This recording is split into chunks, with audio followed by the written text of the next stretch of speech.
All right, so we saw the link component. We use it all the time, but there's actually another component that's very similar called the NavLink component.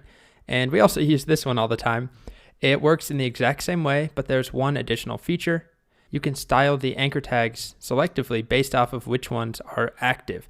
So if you're building a nav bar, like we have here, it would be nice if I go to /dog, if the dog link right here was styled, so I knew it was active. I was on the dog page. So we pass in a prop called active class name. So if we go and replace what we have, I'm going to get rid of our anchor tags, the wrong way of doing it, and I'm going to switch this to be a nav link, and then replace all of these to now be nav link like that. Looks like I missed one. Right now, you're probably not going to notice a difference. It still works just like a link. But what we can do is specify a class that should be applied when one of these links is active. So I'm going to go to my app CSS and define a class. Let's just go with active link. And then what should we do? Let's make the color pink and give it a border bottom. Maybe 1 pixel solid white.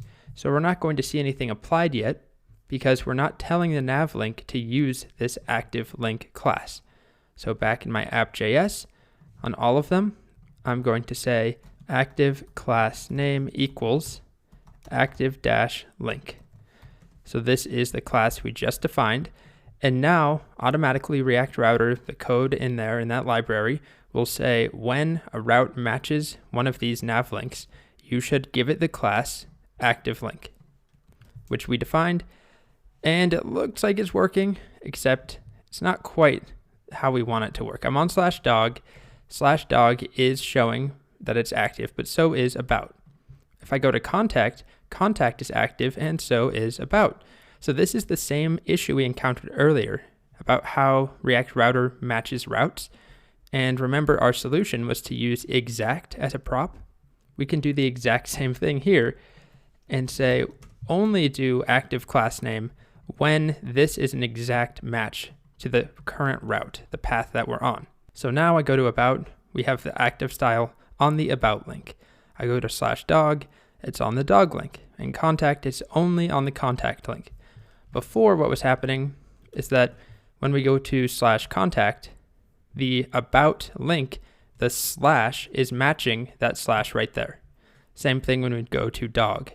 The slash from about was matching that. Contact wasn't being matched, but two of them were because of about, because the path for about is just a slash, and all of our links, all of our routes start with a slash. So we definitely want to add in exact when you're using NavLinks. Okay, and that's all there is to NavLinks. It's just one additional thing. You add in, well, the name, NavLink, and then active class name, and then give some styles to that class, and those will appear when the NavLink is active.